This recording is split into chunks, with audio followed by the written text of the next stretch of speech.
Tolong aku, tolong selamatkan aku dan bayiku. Terdengar suara teriakan wanita di tengah hutan sambil berlari meminta pertolongan.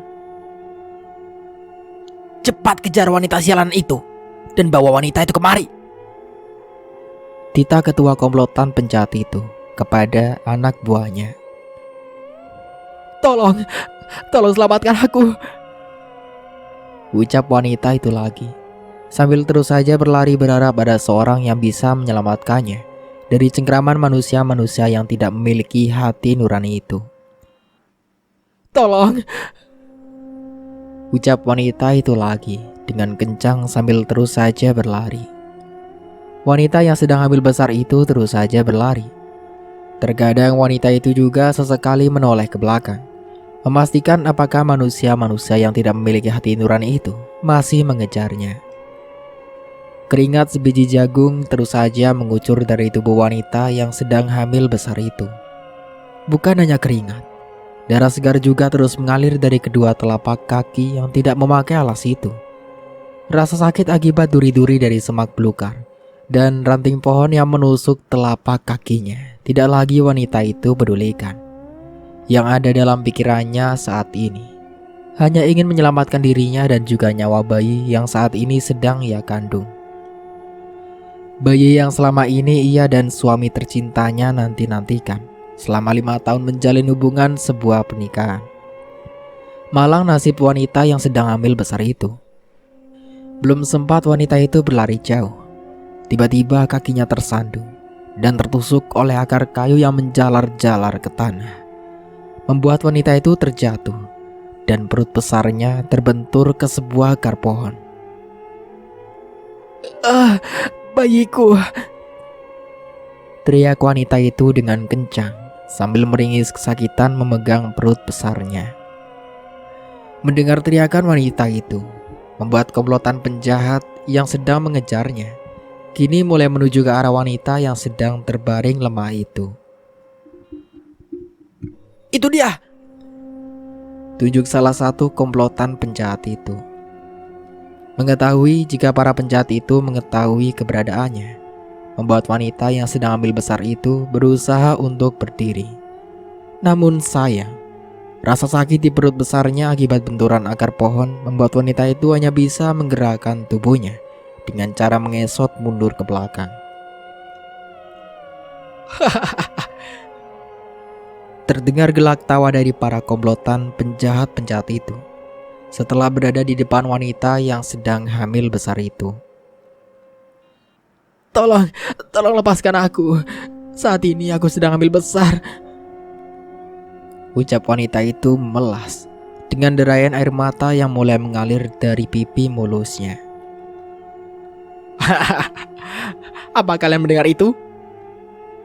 Ucap salah satu komplotan penjahat itu dengan gelak tawa mengejek.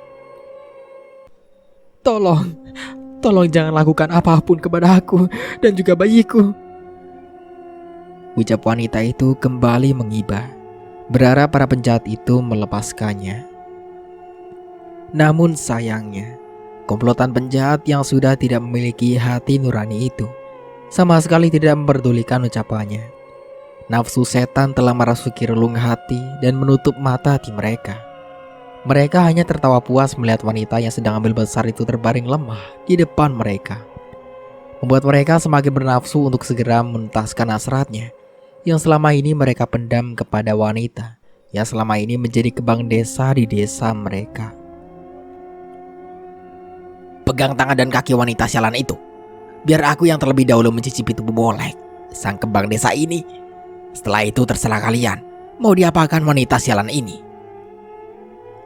ucap ketua komplotan penjahat itu sambil diiringi dengan tawa menyeringai, membuat tubuh wanita yang sedang terbaring lemah di depannya bergetar ketakutan. Tolong jangan lakukan itu, aku mohon, ucap wanita yang sedang hamil besar itu kembali mengibah, berharap para komplotan penjahat-penjahat itu mengubah keputusan mereka. Sebuah tamparan kencang mendarat di pipi mulus sang kembang desa yang sedang hamil besar itu, membuat wanita itu hampir saja tidak sadarkan diri. Tolong lepaskan aku. Lirih wanita itu lagi lemah. Sebelum kesucian pernikahan yang selama ini ia jaga direnggut paksa oleh manusia-manusia yang berniat binatang itu. Sakit. Rintih wanita yang sedang ambil besar itu meraung kesakitan sambil memegang perut besarnya. Mendengar rintihan dan raungan kesakitan dari sang kembang desa yang sedang hamil 9 bulan itu, bukannya membuat komplotan penjahat-penjahat itu merasa iba dan menghentikan aksi bejat mereka. Namun justru sebaliknya, mereka malah semakin tertawa puas dengan nada mengejek.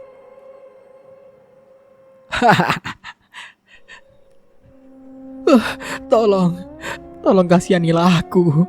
Saat ini aku sedang hamil besar. Lirih wanita yang sedang hamil besar itu memohon saat para anak buah komplotan penjahat-penjahat itu mulai memegangi kedua tangan dan kakinya. Terdengar dengan jelas di telinga sang kembang desa yang sedang hamil besar itu suara robekan kain yang ia kenakan dibuka paksa oleh tangan-tangan manusia biadab itu. Jangan lakukan itu, aku mohon.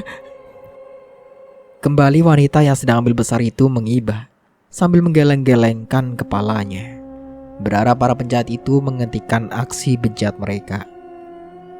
Rasa sakit akibat duri-duri tajam menusuk kedua kaki telanjangnya, dan benturan keras akibat akar pohon mengenai perut besarnya membuat wanita itu tidak mampu lagi untuk berlari.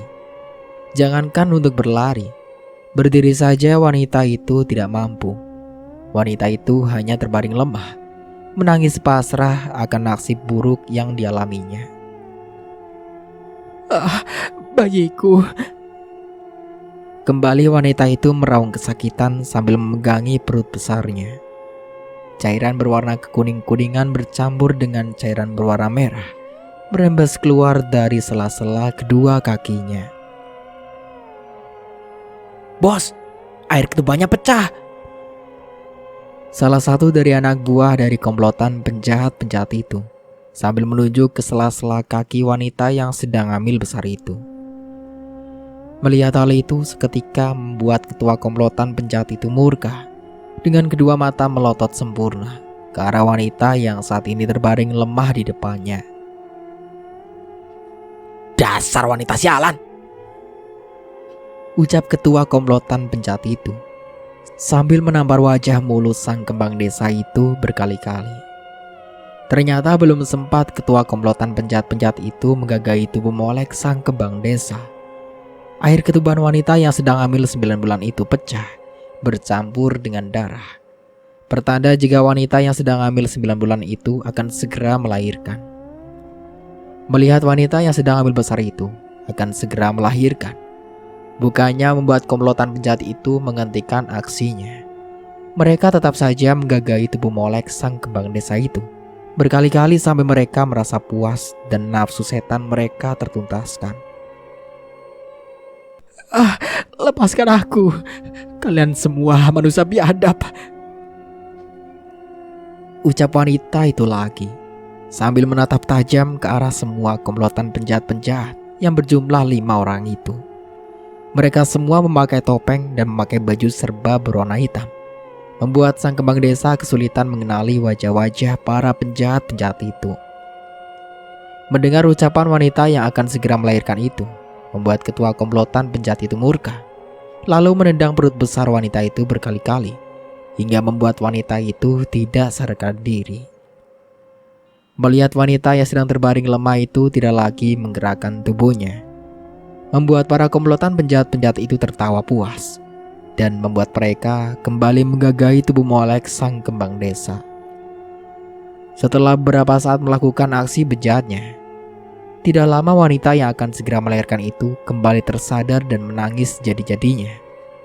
Baginya rasa sakit yang ia alami tidaklah sebanding dengan rasa sakit hancurnya kehormatan dan kesucian pernikahan yang selalu ia jaga selama bertahun-tahun. Mendengar isak tangis dari sang kembang desa membuat mereka kembali bernafsu dan kembali ingin melanjutkan aksi bejat mereka lagi. Namun belum sempat mereka melakukan aksi bejat mereka, tiba-tiba muncul kepala bayi dari sela-sela organ intim sang kembang desa. Melihat kepala bayi yang muncul di balik sela-sela organ intim sang kembang desa itu, membuat salah satu anak buah komplotan penjahat-penjahat yang awalnya hendak kembali ingin menggagahi wanita kembang desa itu berteriak, memberitahu kepada ketua komplotannya dan teman-teman yang lainnya bahwa wanita yang sedang hamil besar itu akan segera melahirkan. "Bos, wanita ini akan segera melahirkan. Ada kepala bayi yang keluar, bos," ucap salah satu anak buah komplotan penjahat-penjahat itu. Mendengar hal itu membuat semua anak buah komplotan penjahat-penjahat itu mendekati tubuh telanjang wanita yang sudah tidak berdaya itu. "Iya, bos, ada kepala bayi yang keluar dari organ intim wanita ini,"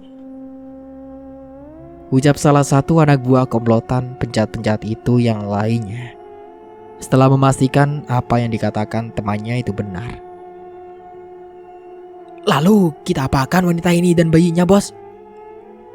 tanya salah satu anak buah komplotan penjahat-penjahat itu. Mendengar ucapan-ucapan anak buahnya, bukannya membuat ketua komplotan penjahat-penjahat itu merasa iba, justru malah sebaliknya. Ketua komplotan penjahat itu hanya tersenyum miring, memandangi tubuh telanjang wanita yang hendak melahirkan itu dari kejauhan sambil menghisap rokok yang baru saja ia bakar. "Potong saja kepala bayinya," ucap ketua komplotan penjahat itu dengan entengnya sambil tetap menghisap rokoknya, lalu mengembuskan asapnya ke udara. Mendengar ucapan ketua komplotannya, sontak membuat semua anak buah komplotan penjahat-penjahat itu saling pandang ke arah teman-temannya yang lain. "Bagaimana ini? Apa kau mau melakukannya?" tanya salah satu anak buah komplotan penjahat-penjahat itu kepada teman-temannya yang lain dengan suara pelan. Belum sempat teman-teman komplotan penjahat-penjahat itu menjawab, kini ketua komplotan penjahat-penjahat itu kembali bersuara. "Jika kalian tidak mau melakukannya, biar aku saja yang memotong kepala bayi wanita sialan ini," ucap ketua komplotan penjahat itu, melemparkan putung rokoknya ke sembarang arah, sambil berjalan mendekati tubuh telanjang wanita yang sudah tidak berdaya itu. Mendengar ucapan ketua komplotan penjahat itu, membuat wanita yang segera ingin melahirkan itu semakin menangis, menggigil ketakutan. Hati kecilnya berharap ada seorang yang bisa menyelamatkan dirinya dan nyawa bayinya dari cengkeraman manusia-manusia yang tidak memiliki hati nurani itu.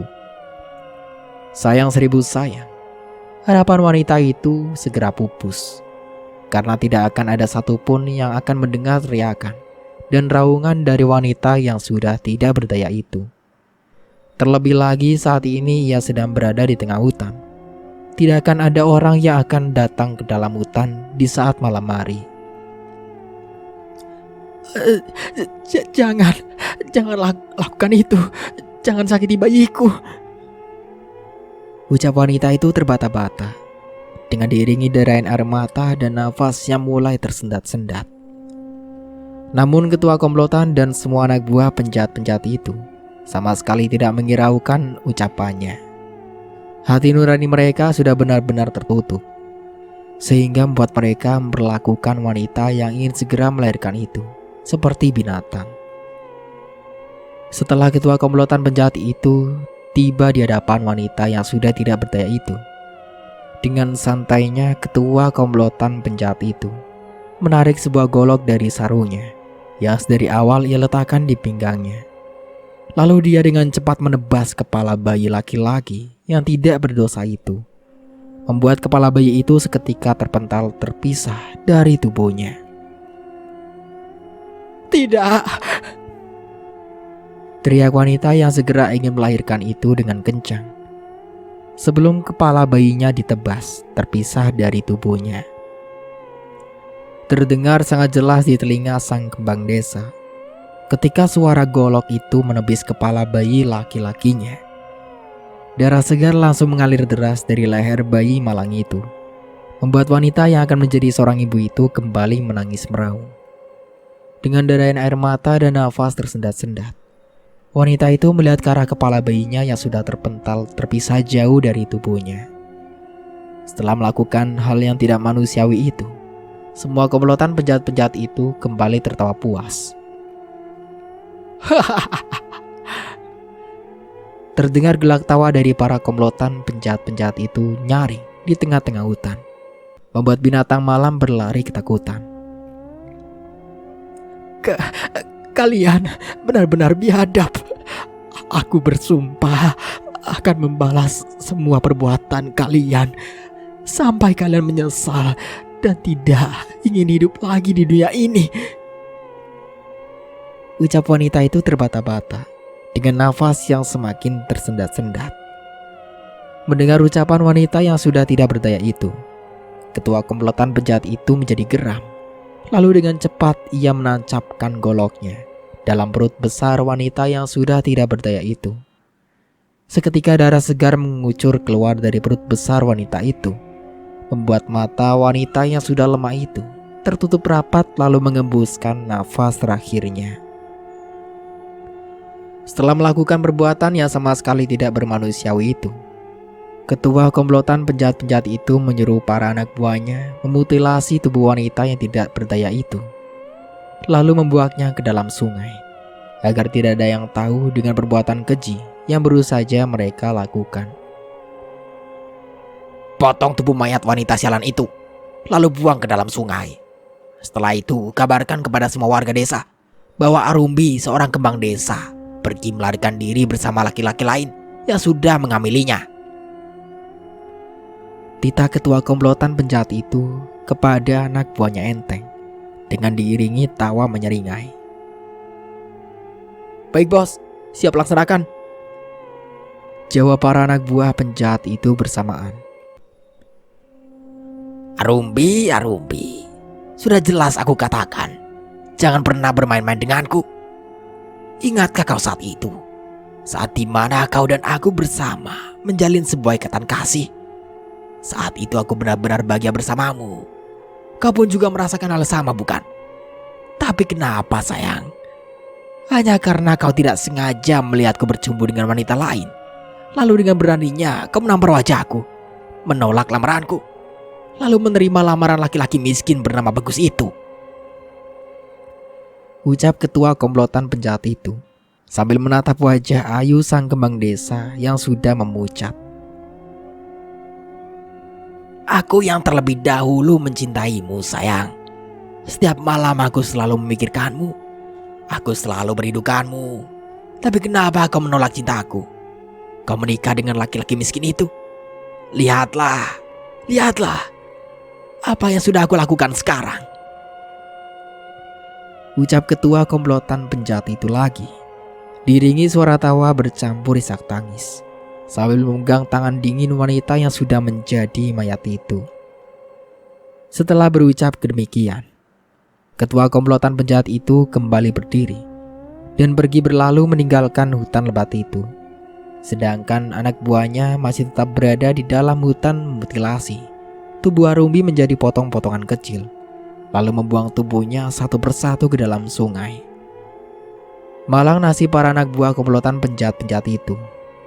Setelah memutilasi dan membuang tubuh Arumbi ke dalam sungai, mereka melupakan kepala bayi yang baru saja mereka tebas.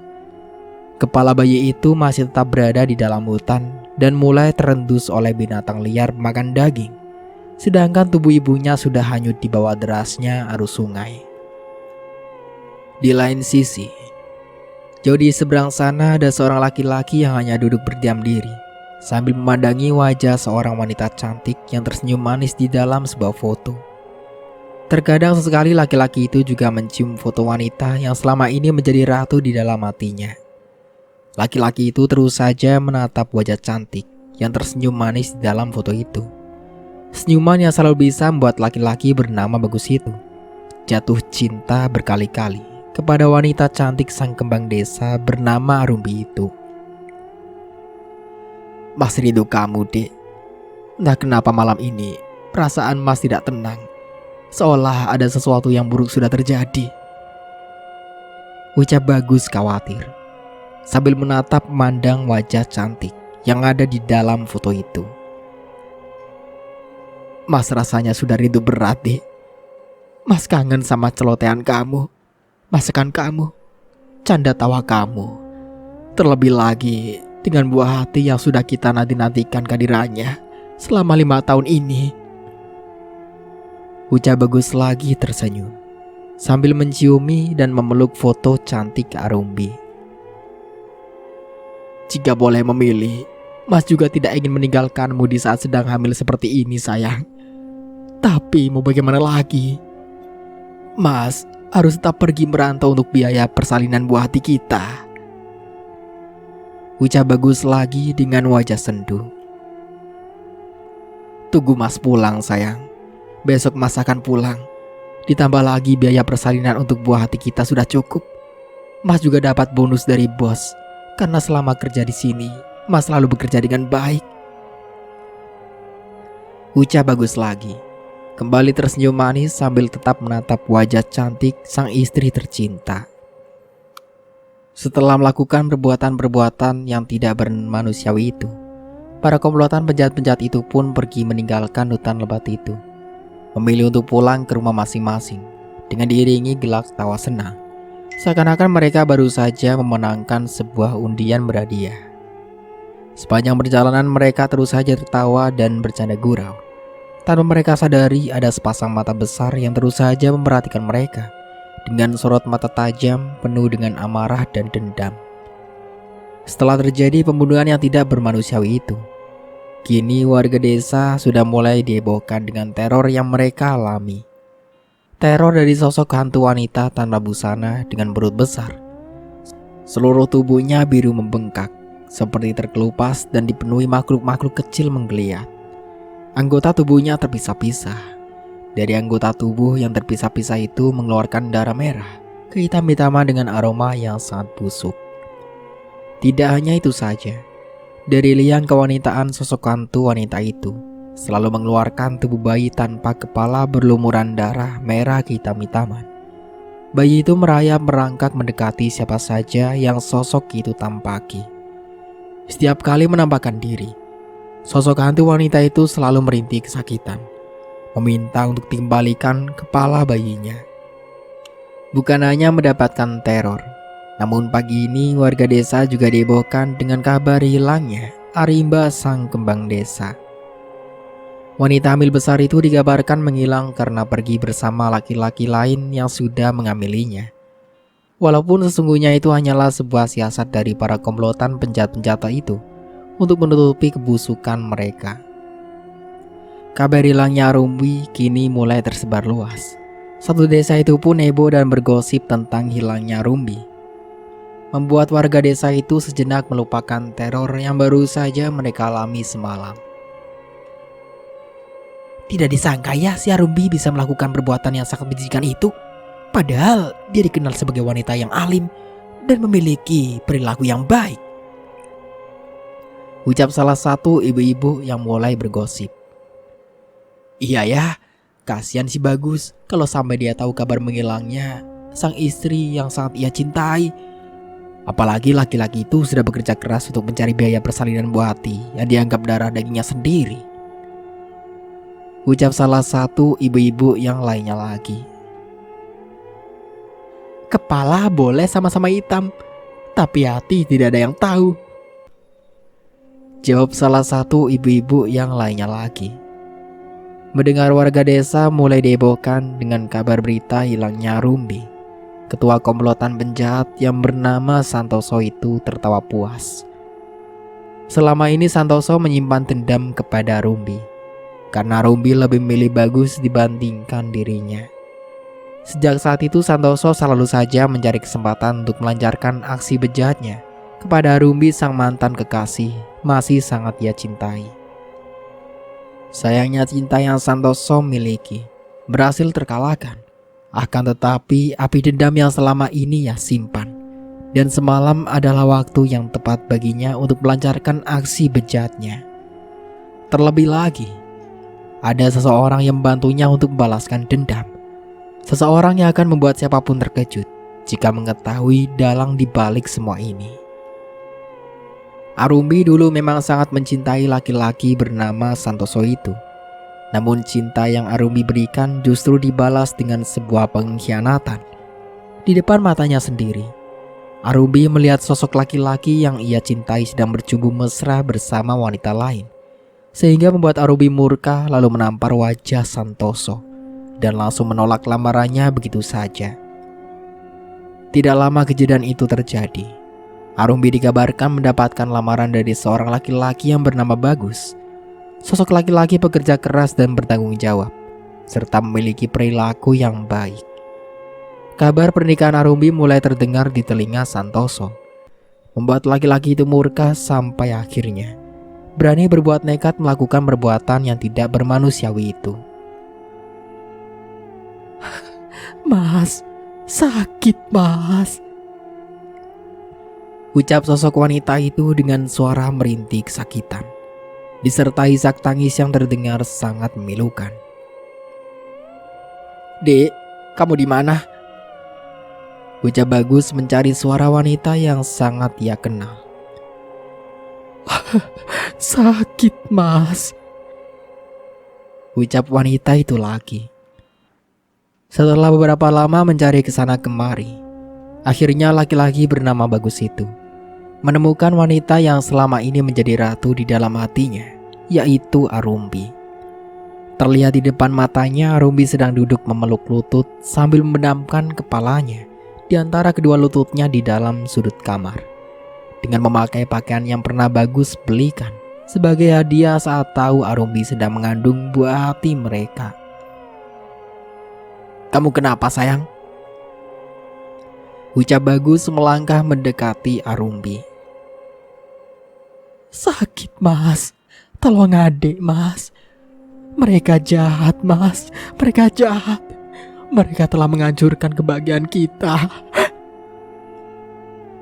Ucap Arumbi lagi sambil merintih kesakitan, dengan posisi duduk tetap memeluk lutut dan masih membenamkan kepalanya di antara kedua lututnya. Sayang, kamu kenapa sayang? Ucap Bagus lagi bertanya, setelah berada tepat di depan sosok wanita yang sangat ia cintai. Mereka telah menghancurkan kebahagiaan kita mas. Mereka telah memisahkan kita dan buah hati kita. Mereka harus menanggung semua perbuatan mereka. Lebih pedih dari apa yang kita rasakan. Ucap sosok itu lagi dengan penuh penekanan di setiap kalimat yang ia ucapkan. Melihat wanita yang ia cintai duduk menangis sambil memeluk lutut, Bagus menjadi keheranan. Bagaimana bisa Arumbi duduk dengan posisi seperti itu? Apalagi saat ini Arumbi sedang hamil besar. Sayang, ucap Bagus lagi sambil berusaha mengelus kepala Arumbi. Tepat saat tangan Bagas menyentuh kepala wanita yang sangat ia cintai itu, di saat itulah Arumbi terdiam, dan tiba-tiba darah segar langsung mengalir menggenangi tempat duduknya. Tidak hanya itu saja, saat Arumbi mendongakkan kepalanya, seketika itu juga Bagus langsung melompat beringsut kaget ke belakang. Bagaimana tidak? Sosok wajah wanita yang sangat ia cintai kini berubah menjadi sosok yang sangat menyeramkan. Bibir yang selalu tersenyum manis kini berubah menjadi putih memucat dengan banyak luka lebam, serta luka-luka goresan benda tajam, disertai binatang putih menggeliat di seluruh tubuhnya. Bahkan tubuh sosok itu pun mulai terpisah satu persatu dari tubuhnya. Darah segar bercampur kehitam-hitaman terus mengalir deras dari sosok wanita yang mirip Arumbi itu. Tidak hanya itu, dari sela-sela organ intim wanita itu, tiba-tiba keluar bayi tanpa kepala berlumuran darah, mendongak mendekati Bagus yang hanya terduduk lemas dengan wajah syok. Bayi tanpa kepala itu terus merangkak mendekati Bagus. Tepat saat bayi itu mulai memanjat tubuh Bagus, di saat itulah laki-laki itu terbangun dari mimpinya. Astagfirullah, ya Allah, Alhamdulillah, ini hanya cuma mimpi buruk saja, ucap laki-laki itu dengan nafas yang masih terengah-engah sambil meraup wajahnya dengan kedua tangannya. Ya Allah, kenapa perasaanku semakin tidak tenang? Ada apa ini? Aku harus segera pulang. Tunggu Mas sayang, hari ini Mas pulang, ucap laki-laki dengan tersenyum manis sambil membayangkan wajah cantik sang pujana hati. Hari ini Bagus memutuskan untuk secepatnya pulang, ditambah lagi biaya persalinan untuk buah hati tercinta sudah cukup, bahkan lebih dari cukup. Sebelum pulang tidak lupa ia juga membeli perlengkapan bayi dan membeli perhiasan sebuah kalung emas sebagai hadiah untuk istri tercinta. Alhamdulillah, semuanya sudah selesai, tinggal berangkat sekarang, ucap laki-laki itu lagi dengan terburu-buru. Tidak sabar rasanya ingin sepatnya memeluk dan melihat wajah cantik sang istri tercinta dengan senyuman manis yang selalu bisa membuatnya jatuh cinta berkali-kali. Setelah kabar berita tentang hilangnya Rumbi, sang kembang desa itu tersebar luas. Kini desa itu semakin dibuat resah dengan teror sosok wanita perut besar dengan potongan tubuh terpisah-pisah. Sosok makhluk yang setiap kali meneror itu meminta untuk dikembalikan kepala bayinya. Satu persatu warga desa tidak luput dari teror sosok tersebut, membuat warga desa selalu dihantui ketakutan setiap malamnya. Desa yang dulunya setiap malamnya ramai, kini terlihat begitu sepi seolah tidak ada kehidupan di dalamnya. Tidak hanya itu saja, satu persatu komplotan penjahat-penjahat itu juga mulai diteror oleh sosok Karumbi, membuat komplotan penjahat-penjahat itu mulai was-was dan gemetar ketakutan. Assalamualaikum, ucap laki-laki bernama Bagus itu sumringah setelah tiba di depan pintu rumah yang selama ini menjadi tempat ia bernaung bersama bapak tirinya yang sudah dimakan usia itu, dan Arumbi, wanita yang selama ini menjadi ratu di dalam hatinya. Bagus, sudah pulang kamu nak? Ucap laki-laki itu gelagapan setelah melihat sosok yang berada di depannya. Iya Pak, pekerjaan Bagus di sana sudah selesai dan alhamdulillah biaya persalinan untuk cucu Bapak juga sudah cukup, malahan lebih dari cukup. Bagus juga mendapatkan bonus dari bos Pak, ucap Bagus menjelaskan sambil tersenyum senang. Setelah mendengar penjelasan putra tirinya, laki-laki bernama Broto itu hanya terdiam mematung, seolah ada beban berat yang mengganggu pikirannya. Bapak kenapa? Arumbi mana Pak? Biasanya dia selalu duduk di depan teras rumah. Apalagi kalau mendengar suara Bagus, pasti langsung keluar menyambut Bagus dengan senyum manisnya, ucap Bagus bertanya dengan pandangan matanya melihat-lihat ke dalam rumah, mencari sosok yang ia tunggu-tunggu kehadirannya. Laki-laki bernama Broto itu masih saja tetap diam, seakan-akan ia tidak mendengar ucapan Bagus sama sekali. Pak, Bapak kenapa? Arumbi mana Pak? Ucap Bagus sambil memegang bahu laki-laki yang selama ini ia anggap sebagai bapak kandungnya. Merasa ada yang menyentuh baunya, membuat laki-laki yang sudah dimakan usia itu terjingkat dan mulai tersadar dari lamunannya. Pak, Bapak kenapa bersikap aneh seperti ini? Arumbi mana Pak? Ucap Bagus lagi bertanya, tidak sabar menunggu jawaban dari bapak tirinya. Laki-laki berusia itu tetap saja dia mematung, lalu menundukkan kepalanya dengan wajah sendu. Pak, ada apa ini? Ucap Bagus mulai merasa ada yang mengganjal dengan tingkah laku bapak tirinya. Melihat tingkah laku Broto hanya dia mematung tanpa menjawab pertanyaannya sama sekali. Bagus langsung berlari menerobos ke dalam rumah mencari-cari sosok wanita yang selama ini selalu bisa membuatnya jatuh cinta berkali-kali. Arumbi, kamu di mana? Mas sudah pulang. Mas punya kejutan untukmu sayang. Ucap Bagus berjalan tergesa-gesa, memeriksa segala ruangan yang ada di dalam rumahnya, terutama ruangan yang selama ini menjadi tempat peraduan ia memadu kasih bersama wanita yang sangat ia cintai. Namun sayangnya Bagus sama sekali tidak menemukan sosok yang ia cari. Arumbi, kamu di mana sayang? Mas sudah kangen berat, Dek. Ayo jangan sembunyi-sembunyi seperti ini. Ucap Bagus lagi, dengan air mata yang mulai menggenang di pelupuk matanya, sambil tetap berlari ke sana kemari mencari sosok wanita sang pujana hati. Dek, keluar sayang. Jangan mempermainkan Mas seperti ini. Mas rindu, Dek. Ucap Bagus lagi mulai merasa tidak tenang. Apalagi setelah melihat tingkah laku bapak tirinya semakin membuat Bagus tidak tenang. Pikirannya jauh menerawang takut terjadi sesuatu yang buruk kepada wanita yang sangat ia cintai itu.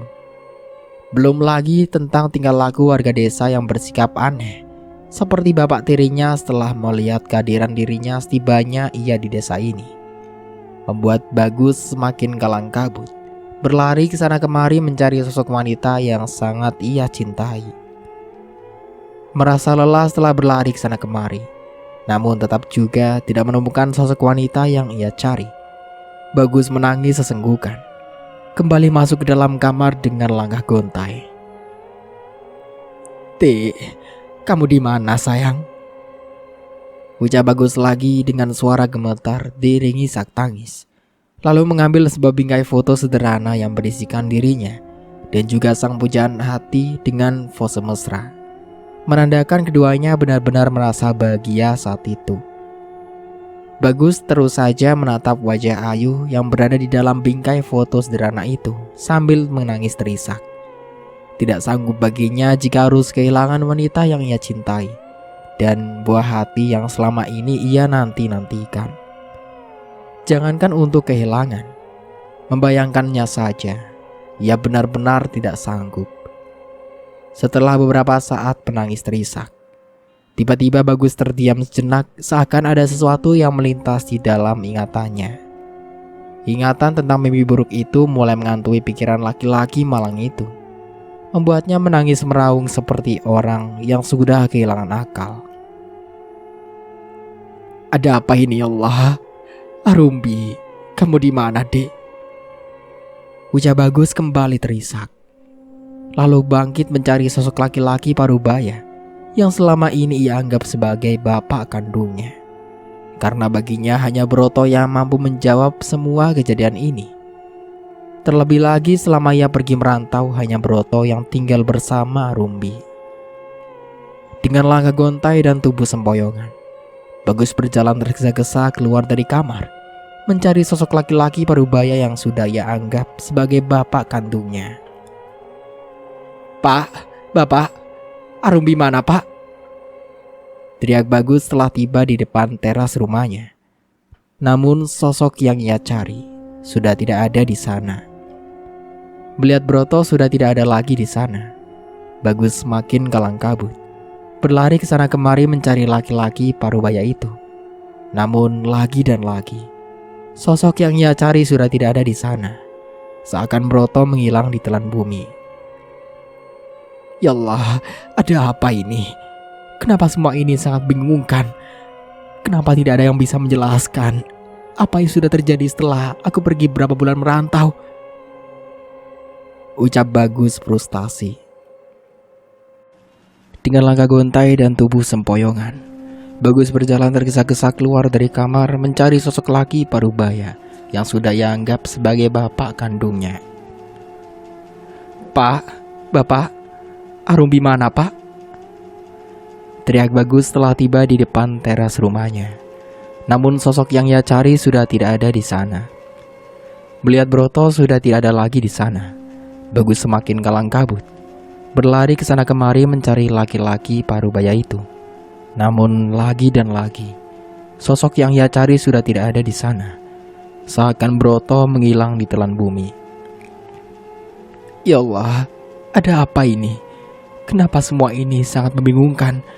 Kenapa tidak ada yang bisa menjelaskan apa yang sudah terjadi setelah aku pergi berapa bulan merantau? Ucap Bagus frustasi.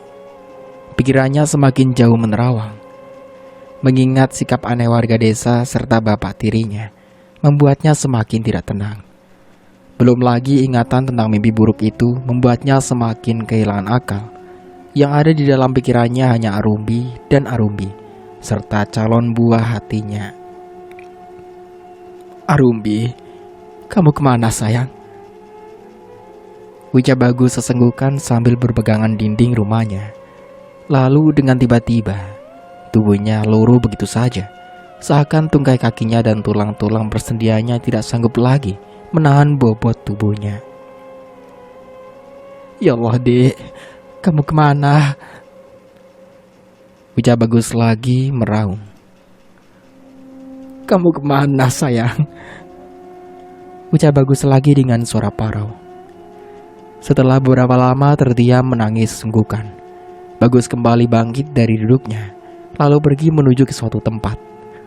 Karena baginya hanya di tempat itulah ia bisa menemukan sosok seseorang selain Broto yang mampu menjawab semua pertanyaan-pertanyaan yang ada di dalam benaknya.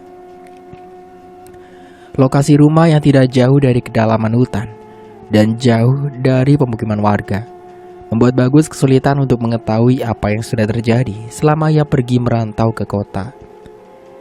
Belum sempat Bagus melangkah, tidak sengaja mata elangnya menangkap sebuah kain yang sangat ia kenal tersangkut di jendela kamarnya. Bagus yang saat ini berada di luar rumah, di samping dinding kamar yang menjadi saksi cintanya bersama Rumbi, seketika langsung berdiri dan meraih robekan kain yang sangat ia kenal itu. Setelah berhasil meraih robekan kain itu, seketika membuat mata elang laki-laki itu semakin melotot sempurna.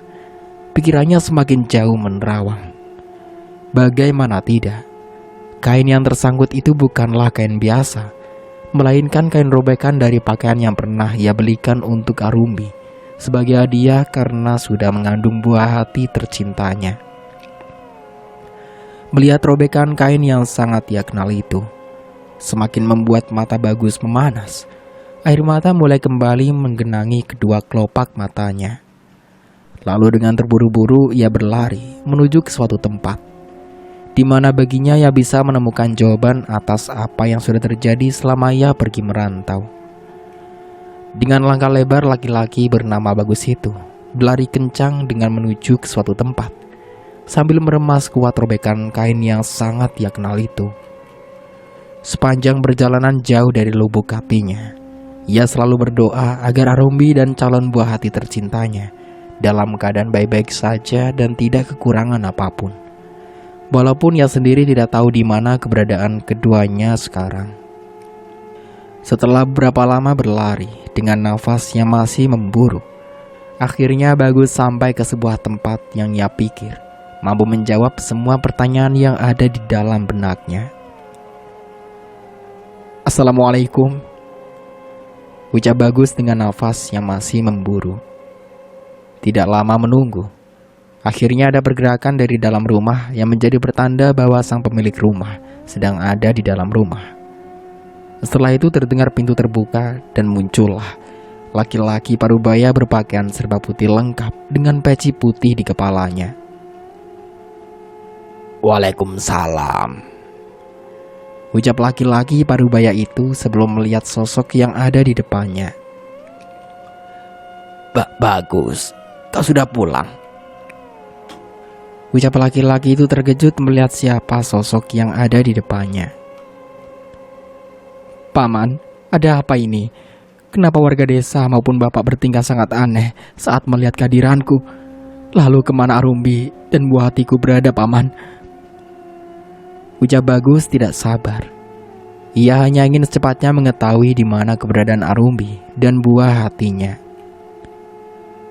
Sabar nak, ayo masuk dulu ke dalam rumah, ucap laki-laki parubaya berpakaian serba putih itu.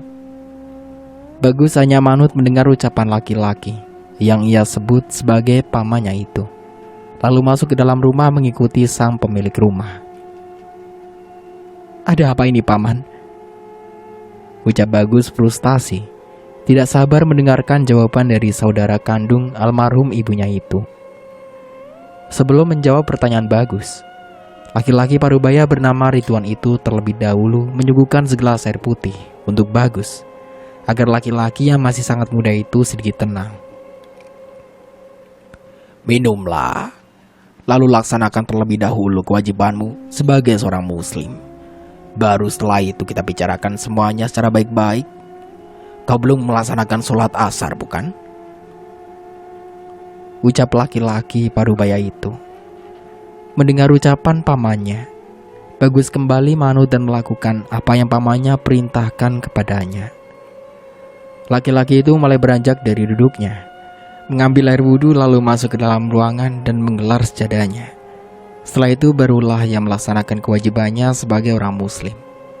Tidak lupa selesai sholat, ia juga mengangkat kedua telapak tangannya, berdoa untuk kedua orang yang sangat ia cintai, berharap semua sang pemilik takdir selalu memberikan takdir serta jalan hidup yang terbaik untuknya dan orang-orang yang ia cintai. Setelah selesai berdoa, laki-laki itu menutup wajahnya dengan kedua telapak tangannya, pertanda bahwa ia sudah selesai berdoa. Namun belum lama selesai berdoa, sayup-sayup indera pendengarannya mendengar suara isak tangis yang terdengar sangat memilukan, yang membuat siapa saja ikut sedih mendengarnya. Sakit. Terdengar isakan tangis serta suara rintian rasa sakit dari sosok pemilik suara itu. Mendengar suaranya tangisan dan rintian kesakitan itu, sontak membuat mata laki-laki bernama Bagus itu melotot sempurna. Mata yang baru saja terpejam karena berdoa, kini kembali terbuka lebar. Pelan-pelan ia menoleh ke belakang, karena menurut indera pendengarannya suara itu tepat berada di belakangnya. Dan benar saja, tepat saat tubuhnya berputar, kini ia bisa melihat dengan jelas siapa sosok yang menangis, merintih kesakitan itu. Arumbi, ya Allah, kamu pulang sayang. Ucap Bagus sembringah, sambil beranjak cepat mendekati sosok yang sangat ia rindukan itu. Bagus rasanya ingin sepatnya langsung memeluk sosok wanita yang ada di hadapannya.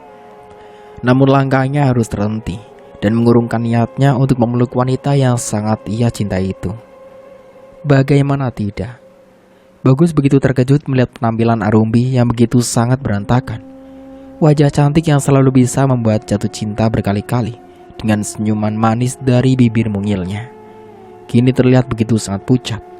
Tubuhnya yang basah kuyup, dengan rambut acak-acakan serta baju dress berwarna putih yang Bagus belikan sebagai hadiah karena sudah mengandung buah hati tercintanya, robek sana sini penuh dengan kotoran lumpur. Ya Allah, apa yang sudah terjadi denganmu, Dek? Kenapa keadaanmu seperti ini? Ucap Bagus khawatir tangannya bergerak menyentuh tubuh wanita yang sangat ia cintai itu.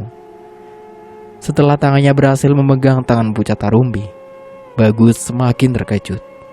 Tubuh Arumbi terasa begitu sangat dingin dan pucat, seperti tidak ada aliran darah dari tubuh wanita itu. Sayang, kamu dari mana? Mas mencarimu ke sana kemari, seperti orang yang tidak waras, Dik. Ayo kita pulang, sayang. Ucap Bagus sambil tetap memegang tangan dingin Arumbi dan tetap menatap wajah pucat sang istri tercinta.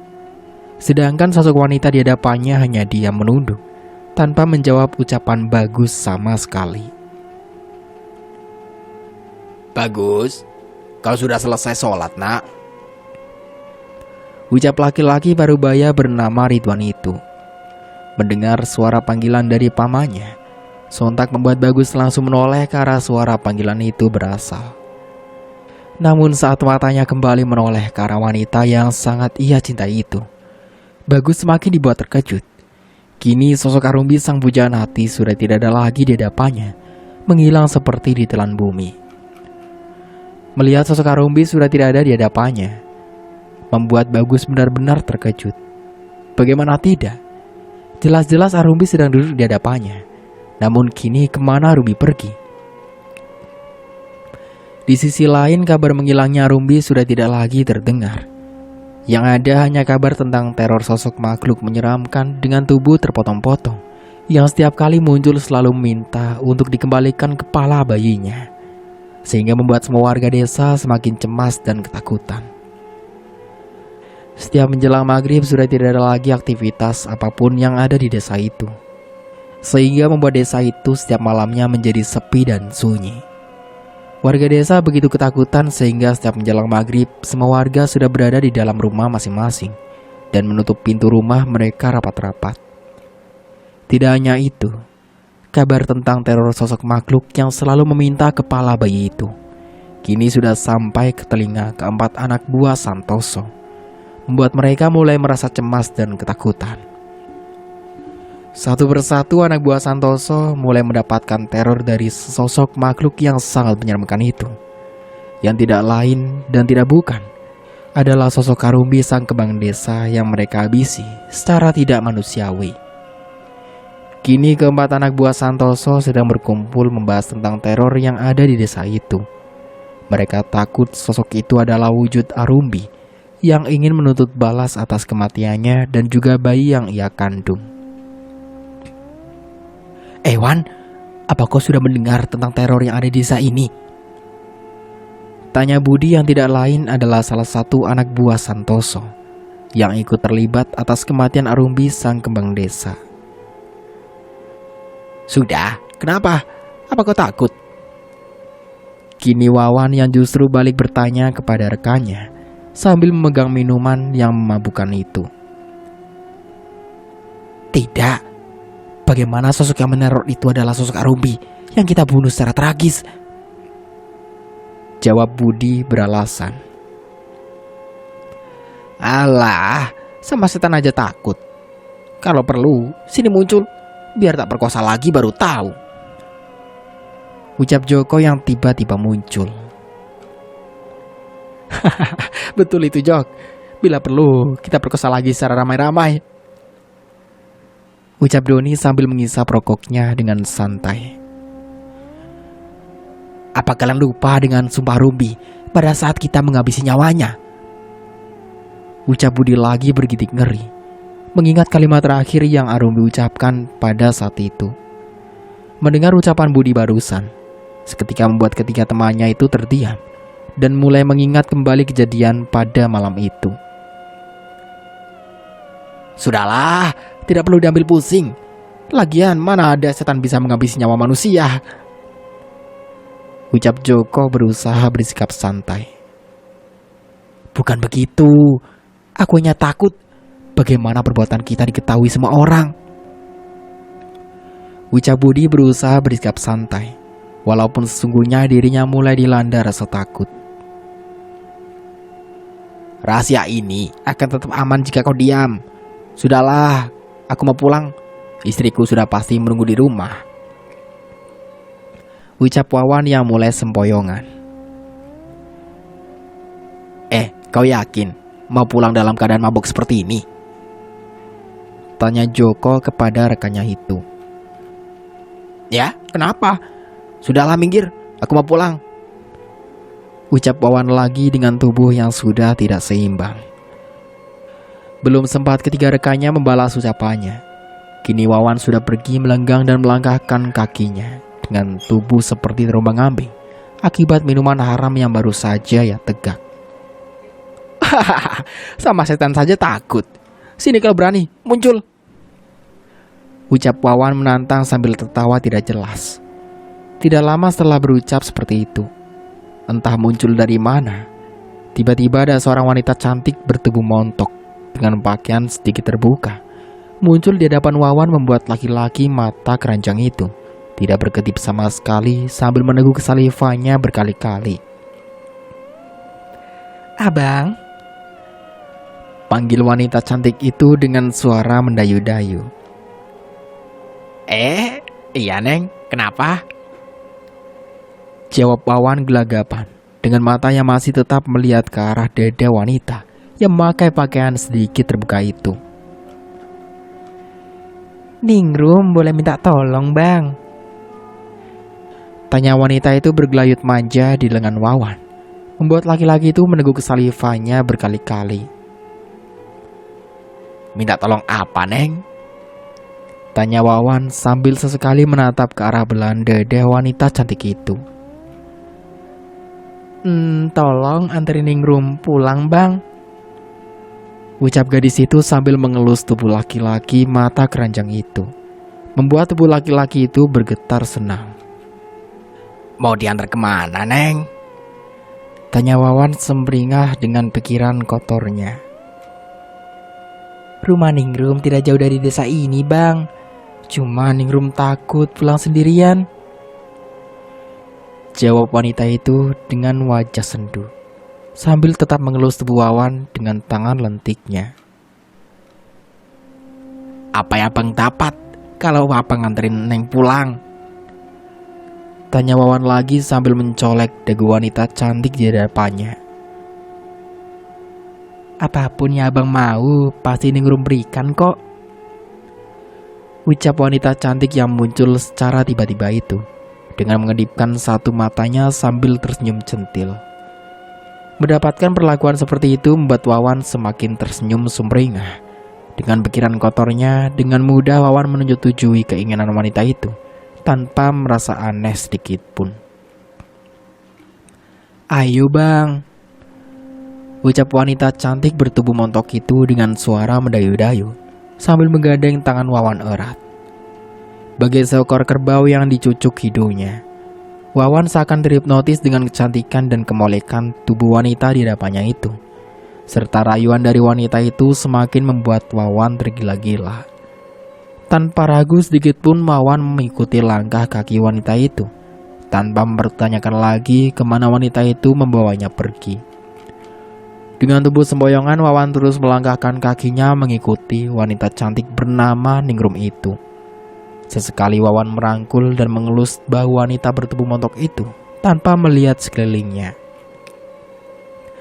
Kini di kepala laki-laki itu sudah dipenuhi dengan pikiran kotor dan hawa nafsu, sehingga membuat Wawan tidak sadar jika wanita cantik itu membawanya masuk ke dalam hutan di tempat ia beserta komplotannya menghabisi Arumbi dan juga bayinya secara tragis.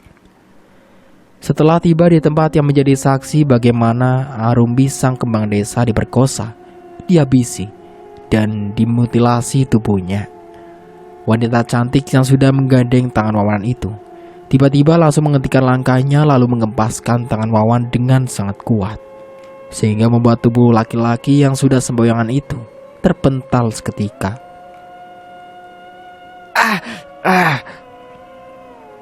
Rintih Wawan meringis kesakitan, dengan mulut mengeluarkan darah segar akibat tubuhnya yang terpental kuat, membentur akar pohon besar di mana tempat Arumbi terjatuh pada saat itu.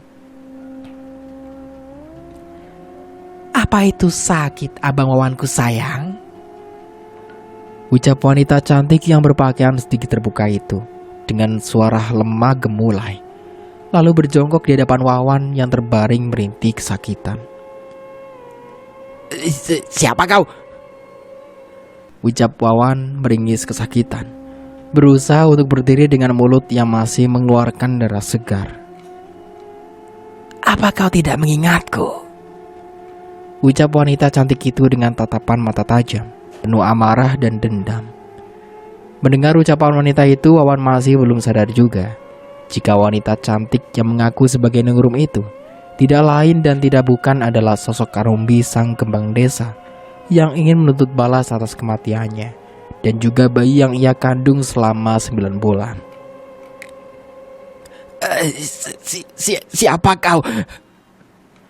Tanya Wawan lagi. Akibat pengaruh minuman beralkohol yang ia minum, membuat laki-laki itu sulit untuk berpikir jernih. Apa kau sudah melupakanku? Wanita yang sedang hamil 9 bulan, yang kau perkosa berkali-kali bersama teman bajinganmu itu. Kau bunuh, kau tebas kepala bayi yang tidak berdosa itu. Lalu kau mutilasi dan kau buang tubuhnya ke dalam sungai. Apa kau sudah melupakan itu?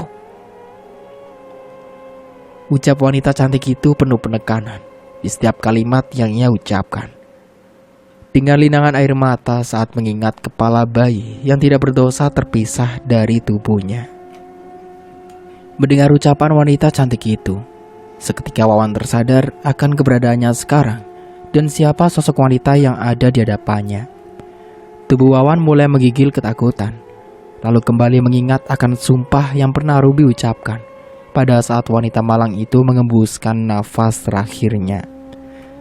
Setelah tersadar dan mengingat semua kejadian pada saat itu, tubuh Wawan semakin gemetar ketakutan. Laki-laki itu kembali berusaha bangkit, berdiri tegak dengan tubuh sempoyongan, berlari terpontang-panting menjauh dari wanita cantik yang ingin menuntut balas atas kematiannya. Mau lari kemana kau bajingan? Ucap wanita cantik itu, lalu berubah menjadi sosok makhluk yang sangat menyeramkan. Rambut panjang terurai menutupi sebelah wajahnya dengan kedua bola mata merah menyala. Arumbi, wanita cantik yang dikenal sebagai kembang desa, kini berubah menjadi sosok yang sangat menyeramkan. Seluruh kulit tubuhnya membiru mengelupas dengan binatang putih menggeliat, serta darah berwarna merah kehitam-hitaman berbau busuk mengalir dari potongan tubuhnya yang terpisah-pisah itu. Dengan seluruh kuku panjang berwarna hitam dan perut besar tanpa busana itu merangkak, merayap mengejar Wawan yang sudah berlari dengan tubuh yang masih sempoyongan. Terdengar suara tawa sosok Arumbi melengking, seakan menggema di dalam hutan lebat itu. Tidak, tolong, tolong. Teriak Wawan kencang, sambil tetap berlari meminta pertolongan. Wawan terus saja berlari kencang. Namun anehnya setelah berlari cukup jauh, Wawan justru kembali lagi ke tempat yang sama, di tempat ia dan komplotannya menghabisi Arumbi pada saat itu. Lalu tiba-tiba, Wawan kembali terjatuh di tempat yang sama lagi, sehingga membuat perutnya kembali terbentur dengan keras di akar pohon di tempat Arumbi terjatuh pada saat itu. Membuat Wawan kembali meringis kesakitan dengan darah segar kembali mengalir keluar dari mulutnya. Maafkan aku Arumbi, aku menyesal. Ucap laki-laki itu meringis kesakitan memegangi perutnya. Setelah menyadari jika ia kembali ke tempat yang sama, sambil menatap sosok Arumbi yang semakin mendekat ke arahnya. Kini sosok Arumbi dengan wujud yang sangat menyeramkan itu sudah berada di hadapan Wawan, membuat laki-laki itu semakin menggigil ketakutan, lalu kembali memohon agar sosok Arumbi mau memaafkan kesalahannya. Ampuni aku Arumbi, maafkan aku. Ucap Wawan kembali mengibah dengan suara terbata-bata. Mendengar laki-laki di hadapannya mengibah dan memohon ampun, justru membuat sosok Arumbi tertawa melengking. Tidak ingatkah kau dulu, aku juga pernah mengibah, memohon agar kalian melepaskanku dan juga bayiku. Tapi apa yang kalian lakukan? Ucap sosok Arumbi melengking dengan tatapan mata tajam merah menyala, penuh amarah dan dendam. Lalu dengan cepat tangan dengan kulit membiru mengelupas beserta kuku panjang berwarna hitam itu, menarik alat vital Wawan dengan sekali sentakan, membuat bagian tubuh yang sangat berharga bagi laki-laki itu terpisah dari tempatnya. Seketika darah segar mengucur keluar dari alat vital yang sudah terpisah itu, membuat laki-laki itu berteriak kencang. Melihat Wawan merintih kesakitan, sosok Arumbi semakin tersenyum menyeringai, lalu membuang alat vital yang masih berada di tangannya itu ke sembarang arah.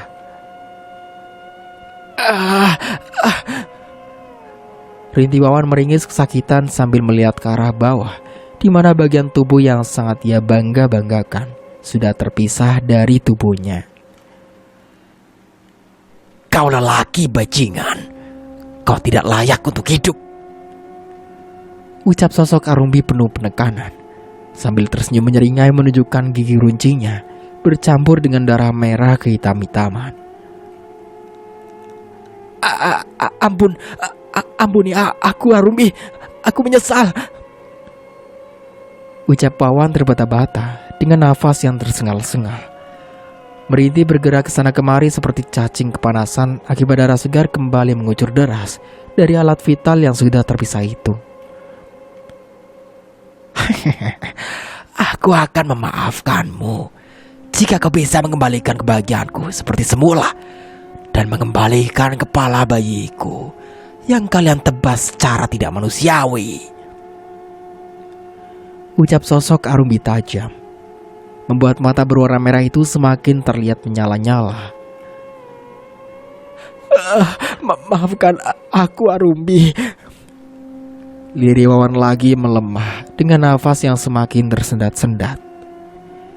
Mendengar suara Wawan yang terus saja mengibah, Arumbi merasa geram.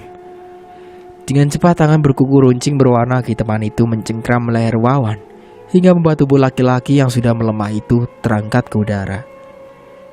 Dengan kuat sosok Arumbi mencengkram leher Wawan hingga kuku panjangnya berwarna kehitaman itu menembus kulit dan daging laki-laki yang sudah melemah itu.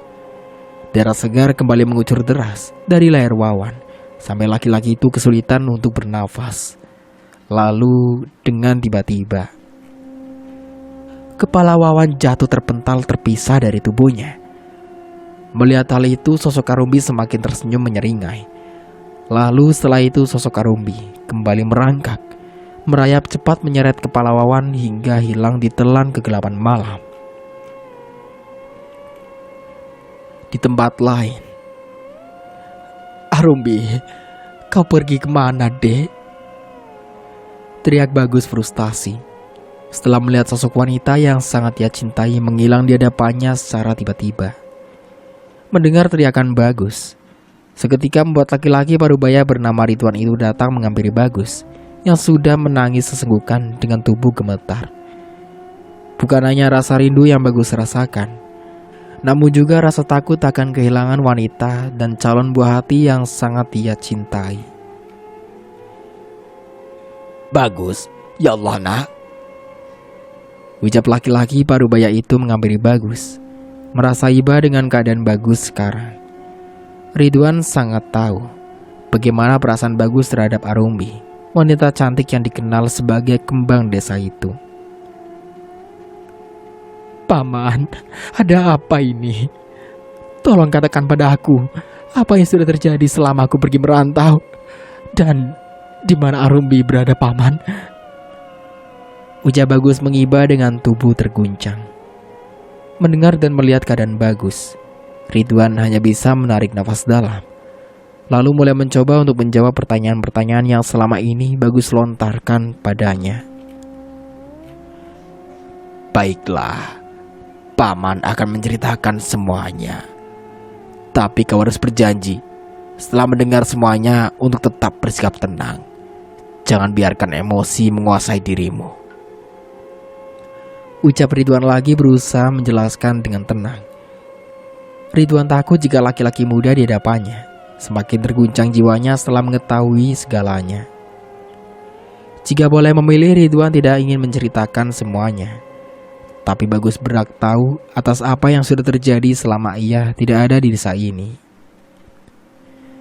Mendengar ucapan pamannya, Bagus hanya bisa manut dan kembali mendengarkan apa yang akan pamannya ucapkan dengan dada bergemuruh.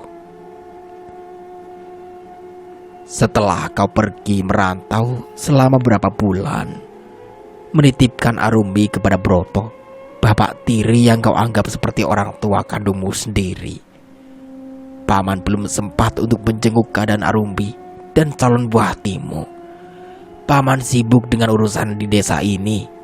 Terlebih lagi kau juga tahu apa tugas Paman setelah dipilih menjadi ketua di desa ini. Ucap Ridwan berusaha menjelaskan dengan setenang mungkin. Jadi Paman tidak tahu apa yang terjadi dengan Arumbi? Tanya Bagus cepat. Ia tidak sabar mendengarkan penjelasan pamannya. Setelah Paman menyelesaikan pekerjaan di desa ini, Paman pergi ke rumahmu untuk menemui Arumbi. Tapi Paman tidak menemukan siapapun di rumah itu, termasuk Broto. Jawab Ridwan lagi. Ya Allah, Dek. Ucap Bagus frustasi sambil bersandar di papan kayu yang menjadi pondasi utama rumah panggung itu. Melihat Bagus frustasi, Ridwan kembali bungkam. Berat rasanya untuk melanjutkan perbincangan ini. Lalu, apa yang terjadi lagi, Paman? Tanya Bagus lagi berusaha bersikap tenang. Meski dadanya terasa begitu sesak seakan ada beban berat yang menimpa tubuhnya. Melihat tidak ada siapapun di rumahmu, Paman memilih untuk pulang. Namun ketika dalam perjalanan pulang, tidak sengaja Paman mendengar perbincangan warga desa tentang Arumbi dan bayi yang ia kandung. Ucap Ridwan lagi menarik napas dalam sebelum kembali melanjutkan ucapannya lagi. Apa yang warga desa ucapkan, Paman? Tanya Bagus lagi dengan suara gemetar. Warga desa mengatakan jika hilangnya Arumbi karena ia pergi bersama dengan laki-laki lain, ayah dari bayi yang Arumbi kandung. Jawab Ridwan lagi berusaha setenang mungkin agar keponakannya bisa menerima kenyataan pahit ini dengan ikhlas. Setelah mendengar jawaban dari semua pertanyaannya, Bagus hanya bisa bersandar di dinding papan kayu rumah panggung itu. Tubuhnya terasa begitu lemas, dadanya terasa begitu sesak. Tubuhnya kembali berguncang. Air matanya kembali merembes dari sudut matanya. Bagus tidak menyangka setelah kepergiannya banyak sekali kejadian buruk yang tidak pernah ia pikirkan bisa terjadi kepada wanita yang sangat ia cintai itu. Ia yakin Arumbi tidak akan pernah bisa mengkhianatinya. Bagus tahu bagaimana tulus cintanya Arumbi kepada dirinya. Terlebih lagi sebelum ia pergi merantau, Arumbi sudah hamil pada saat itu. Itulah yang menjadi alasan Bagus pergi menjauh dari wanita yang selalu menjadi ratu di dalam hatinya. Setelah perbincangan itu, sejenak suasana menjadi hening. Belum sempat Ridwan kembali bersuara. Tiba-tiba, brak! Terdengar suara dentuman dari atas atap rumah, hingga membuat Bagus dan Ridwan terperanjat kaget. Allahu Akbar! Ucap Bagus terperanjat kaget. Sedangkan pamannya Ridwan hanya diam mematung setelah mendengar suara dentuman keras dari atas atap rumahnya. Suara apa itu, Paman? Tanya Bagus kepada pamannya. Sedangkan sosok yang diajak bicara masih tetap diam, mematung seakan terhanyut dalam lamunannya. Paman, panggil Bagus lagi sambil menepuk bahu pamannya. Oh, iya. Ada apa, Gus? Jawab Ridwan cepat setelah sadar dari lamunannya. Entah apa yang ada dalam pikiran laki-laki parubaya itu, sehingga membuatnya sejenak terdiam mematung. Suara apa itu, Paman? Tidakkah Paman mendengarnya juga, bukan? Tanya Bagus lagi. Iya, Paman juga mendengarnya. Ucap Ridwan gelagapan. Terlihat dari ekspresi wajah laki-laki parubaya itu, mengisyaratkan sesuatu yang membuat Bagus merasa aneh dengan tingkah pamannya itu. Bagaimana kalau kita keluar mengeceknya, Paman? Usul Bagus lagi, sambil tetap memperhatikan tingkah laku pamannya. Apa? Mengeceknya? Tanya Ridwan gelagapan sambil menelan salivanya kasar. Ada apa dengan Paman? Kenapa setelah mendengar suara dentuman barusan, tingkah Paman menjadi sedikit aneh seperti ini? Apa ada hal lain lagi yang Paman sembunyikan dariku? Tanya Bagus penuh selidik. Paman tidak apa-apa. Tidak ada yang Paman sembunyikan darimu. Lagi pula, hari sudah mulai larut malam. Sebaiknya kita tidur. Kau juga pasti sangat lelah, bukan? Beristirahatlah. Besok saja kita lanjutkan pembicaraan tadi. Dan masalah suara yang kau dengar tadi, lupakan saja. Anggap kau tidak mendengar suara apapun. Jawab Ridwan setenang mungkin. Tapi Paman, ucap Bagus lagi sebelum ia menyelesaikan ucapannya. Ridwan terlebih dahulu memotong pembicaraannya. Besok saja. Sekarang kau tidurlah. Tita laki-laki paruh baya itu lalu beranjak pergi meninggalkan Bagus seorang diri di dalam ruangan itu. Mendengar ucapan pamannya, lagi-lagi Bagus hanya diam dan patuh atas apa yang pamannya titahkan kepadanya. Bagus sangat menghormati dan sangat mempercayai pamannya itu. Terlebih lagi hanya Ridwan satu-satunya keluarga kandung yang ia punya setelah kematian kedua orang tuanya. Sedangkan Arumbi juga sama seperti Bagus. Kedua orang tua Arumbi juga telah lama meninggal setelah berapa bulan Arumbi menikah dengannya. Arumbi anak semata wayangnya sehingga di desa itu ia tidak memiliki sanak keluarga lain selain Bagus dan juga keluarga Bagus. Terlebih lagi jarak lumayan jauh dari pemukiman warga dan dekat dengan kedalaman hutan semakin membuat Arumbi jarang bergaul dengan warga di desa itu. Pagi ini Bagus dan Ridwan dikagetkan dengan ramainya suara warga desa yang berada di sekitar rumah panggung itu. Entah apa yang membuat warga desa itu heboh di waktu sepagi ini, sehingga membuat pemilik rumah terbangun dari tidurnya, lalu pergi keluar memeriksa apa yang terjadi di luar rumahnya itu. Tuh Gusti, siapa yang sudah melakukan perbuatan sekeji ini?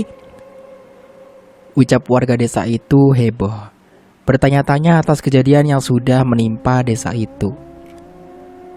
Kasihan sekali, bagaimana kejadian seperti ini bisa terjadi di kampung kita? Ucap salah satu warga desa itu lagi prihatin. Namun tidak kalah ada juga warga desa yang bergidik ngeri melihat pemandangan mengerikan di depan matanya. Bagaimana tidak, jelas di depan mata semua warga desa itu ada sebuah potongan kepala manusia dengan pemandangan yang sangat mengerikan. Kedua matanya memutih melotot ke atas, dengan lidah menjulur dan mulut menganga, mengeluarkan darah segar yang kini sudah mulai mengering. Yang lebih membuat warga desa itu kaget, potongan kepala manusia itu tidak lain dan tidak bukan adalah Wawan, sosok laki-laki yang dikenal gemar berjudi dan juga mabuk-mabukan. Melihat kerumunan warga desa di depan rumahnya membuat Ridwan dan Bagus merasa penasaran. Lalu dengan cepat kedua laki-laki itu berjalan membelah kerumunan warga desa yang ada di depan rumahnya. Setelah membelah kerumunan dan melihat apa penyebab warga desa itu heboh di waktu sepagi ini, kedua laki-laki itu benar-benar dibuat kaget. Lalu tanpa sadar mereka berdua saling lempar pandang dan kembali mengingat suara dentuman keras yang terjadi semalam. Melihat pemandangan mengerikan di depan matanya dan mengetahui siapa sosok di depannya membuat Ridwan bergidik ngeri. Seketika wajah Ridwan menjadi pucat pasi dengan keringat dingin yang mulai bercucuran dari dahi laki-laki parubaya itu. Kematian Wawan dengan secara tragis benar-benar sukses membuat desa itu gempar. Warga desa bertanya-tanya, bagaimana bisa kepala Wawan tergeletak di depan rumah Ridwan, ketua di desa itu? Lalu di mana tubuhnya? Apa Wawan dibunuh oleh sosok makhluk yang sering meneror penduduk desa? Terlebih lagi istri Wawan mengaku jika sebelum kematian suaminya, Wawan sempat pergi keluar di malam hari menemui teman-temannya. Atau kematian Wawan disebabkan binatang buas? Itulah yang kini menjadi pertanyaan besar warga desa itu. Untuk sementara kucukupkan dulu ceritanya sampai di sini. Sampai jumpa kembali di part berikutnya. Kurang lebihnya mohon maaf. Wassalamualaikum warahmatullahi wabarakatuh.